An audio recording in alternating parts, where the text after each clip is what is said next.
kalian lihat tadi merupakan masalah yang marak terjadi sekarang. Hal tersebut menyebabkan masalah kesehatan, kerugian ekonomi, hingga kesulitan beraktivitas. Sebagai remaja sekaligus pelajar, apa hal yang dapat kita lakukan untuk menghadapi masalah tersebut? Selain membuang sampah pada tempatnya, mendaur ulang sampah, mengurangi penggunaan energi dan bahan kimia, kita juga dapat melakukan kegiatan penghijauan, yakni menanam tanaman dan melestarikannya. Penghijauan memiliki segudang manfaat. Dengan menanam dan merawat tumbuhan di sekitaran kita akan berdampak baik bagi kita seperti pemandangan yang lebih asri, kualitas udara yang baik, mencegah erosi tanah, terjadinya banjir, dan global warming, serta pelestarian satwa liar.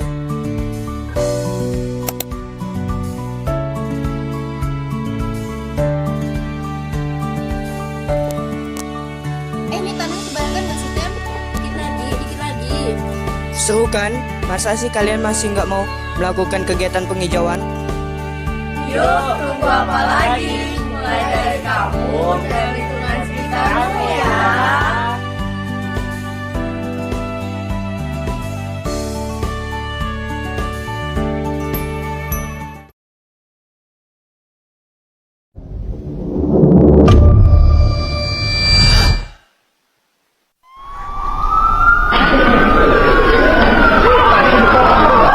Maraknya kasus bullying atau tindak penindasan yang terjadi di lingkungan pendidikan yang dilakukan oleh sejumlah SMP negeri di Malang, Jawa Timur yang diduga menjadi korban kasus ini dengan memanggil sejumlah pihak. Bullying merupakan ekspresi menyimpang pada anak dalam upaya pencarian jati diri, peran pendidikan di keluarga dan sekolah sangat diperlukan sebagai penyeimbang.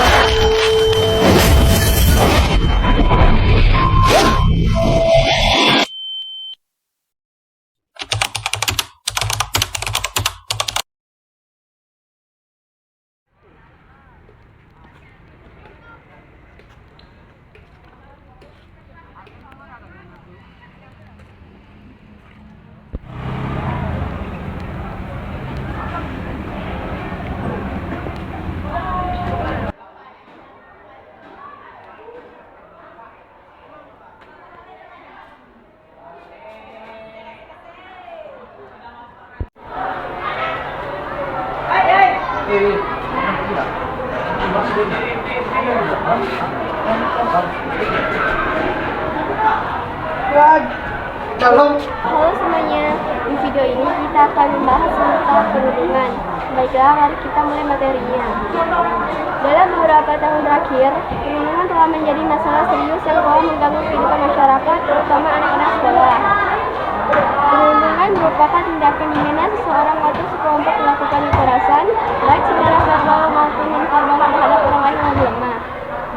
Bila seseorang terus mendapatkan bullying, maka hal tersebut akan berdampak buruk terhadap psikologisnya dan bahkan menyebabkan trauma seumur hidup. Mengingat terusnya masalah ini, diperlukan sebuah upaya pencegahan agar kasus bullying tidak terus-menerus terjadi. Mereka yang menghakimi tidak akan pernah mengerti, dan mereka yang mengerti tidak akan pernah menghakimi. Pelaku bullying dapat dipidana, baik yang dilakukan kepada orang dewasa maupun anak-anak. Khusus untuk peristakan yang dilakukan kepada anak-anak, pasal bullying mengacu pada UU nomor 35 tahun 2014. Dalam pasal 76C, UU nomor 35 tahun 2014 dijelaskan, setiap orang dilarang menempatkan, membiarkan, melakukan, menyuruh melakukan, atau turut serta melakukan kekerasan terhadap anak. Pasal hukum bullying juga diatur dalam UU tentang perlindungan anak tersebut.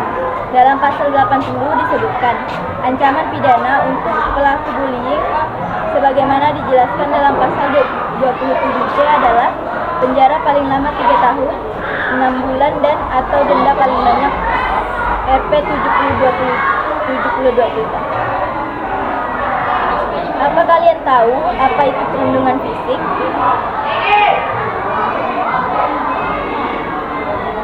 Bullying secara fisik. Bullying yang dilakukan secara fisik biasanya meninggalkan bekas luka di bagian tubuh seperti memar.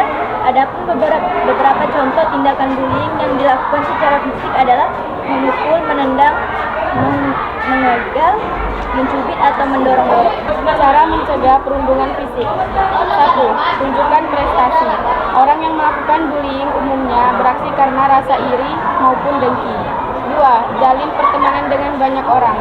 Pernahkah kamu memperhatikan bahwa korban bullying umumnya suka menyendiri dan jarang memiliki teman? Cara mencegah bullying adalah menjalin pertemanan dengan banyak orang yang suka melakukan aktivitas positif. 3. Tumbuhkan rasa percaya diri. Pelaku bully akan semakin bersemangat ketika mengetahui bahwa korbannya merasa minder dan semakin terpuruk. 4. Tidak terpancing untuk melawan. Emosi terkadang memicu kita untuk bertindak ketika merasa tertindas. 5. Jadikan bullying sebagai penyemangat untuk sukses. Sebagai korban bully akan merasa tidak berharga dan putus asa. 6. Jangan menunjukkan sikap takut atau sedih. Pelaku bully tentu akan merasa puas ketika berhasil membuat korbannya sedih, takut, dan semakin terpuruk. 7. Laporkan pada pihak yang berwenang. Perundungan adalah masalah yang cukup serius, apalagi jika pelakunya dibiarkan tanpa sanksi yang berarti. Ayo, bersama-sama kita hentikan perundungan.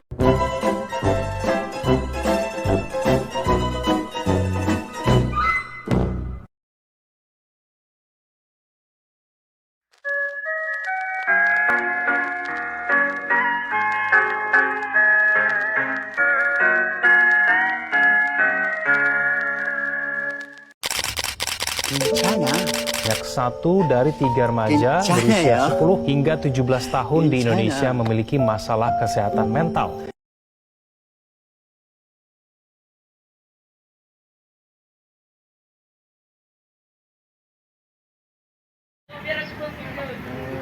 Hari ini.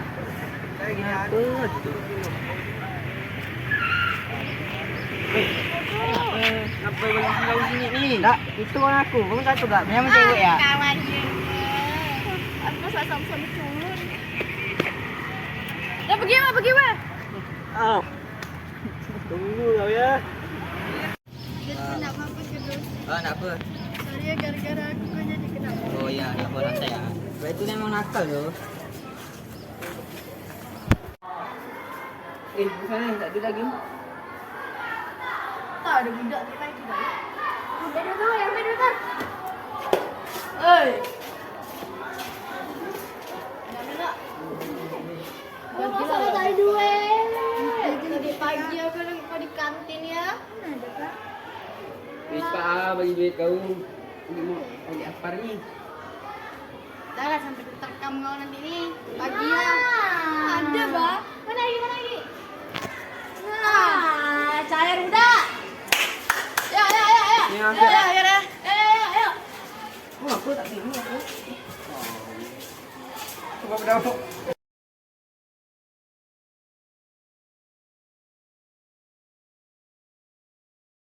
Kak, apa sih itu mental health? Kesehatan mental adalah kondisi ketika batin dan keadaan manusia dalam keadaan normal, tentram, dan tenang.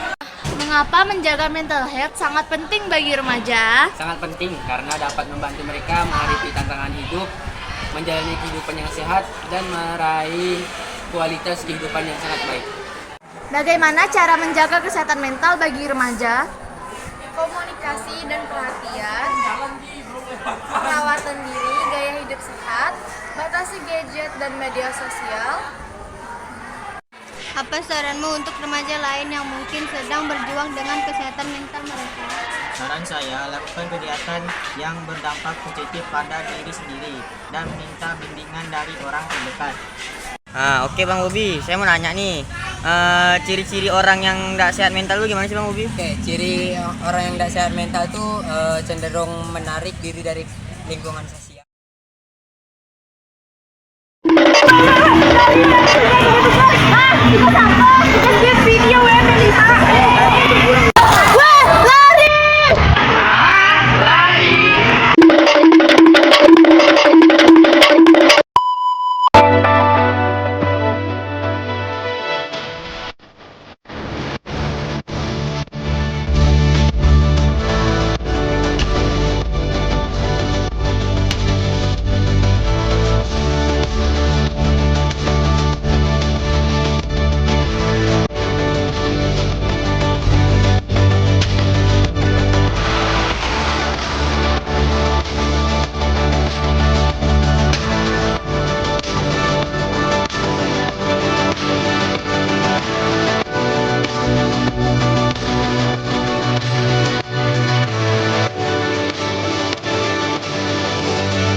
bermain-main.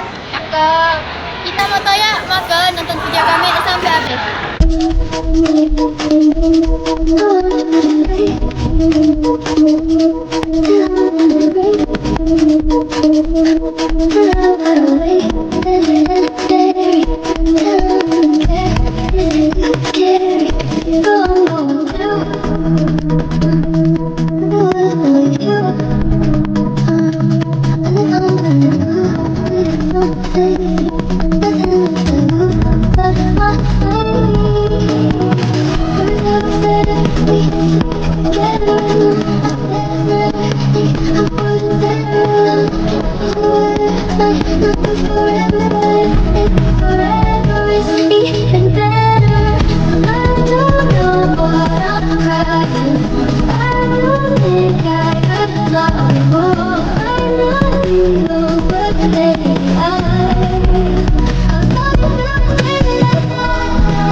Media sosial bisa berdampak kepada kesehatan mental.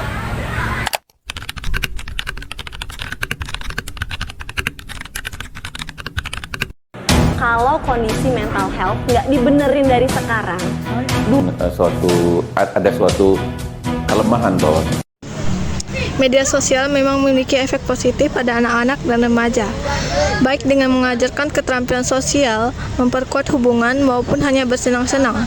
Namun, penggunaan terus-menerus dari platform ini juga memiliki dampak negatif, terutama pada kesehatan mental dan kesejahteraan pengguna muda. Bagaimana penggunaan media sosial dapat meningkatkan risiko kesehatan mental remaja? Faktanya adalah, di media sosial remaja juga mengalami perlakuan buruk.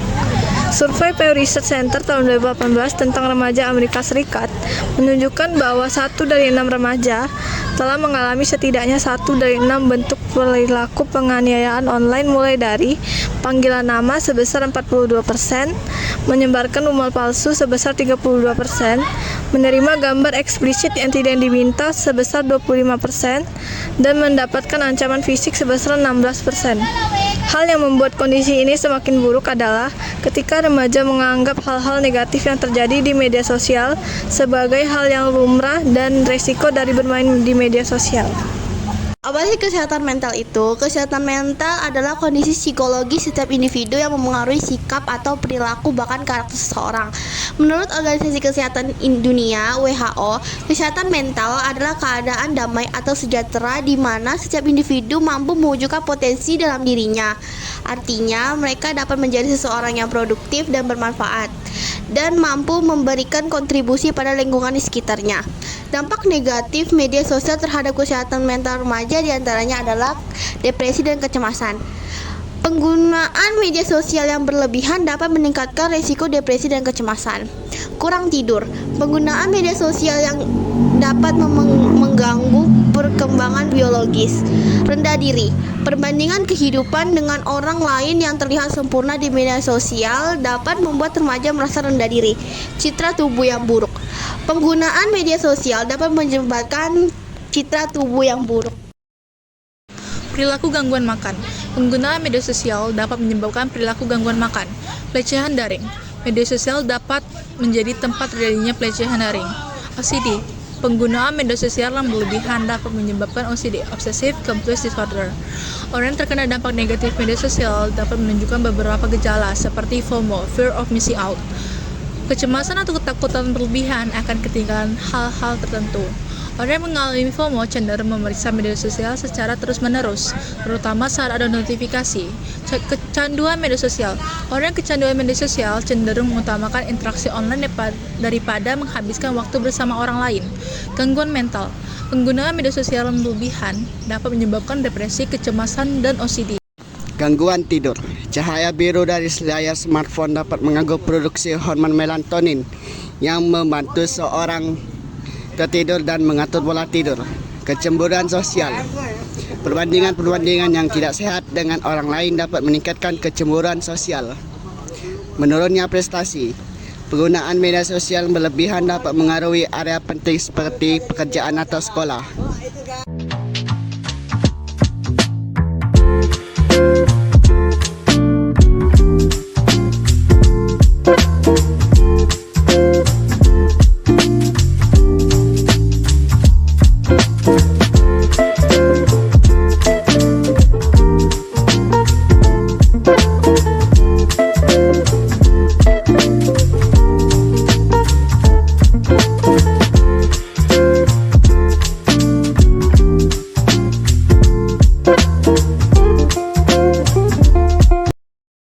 Penggunaan media sosial agar kesehatan mentalmu baik.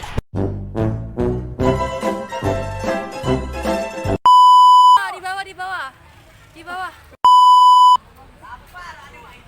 Jangan gitu jelek. Batasilah penggunaan media sosial agar kesehatan mentalmu baik. Batasi media sosial saat media sosial agar kesehatan mentalmu baik.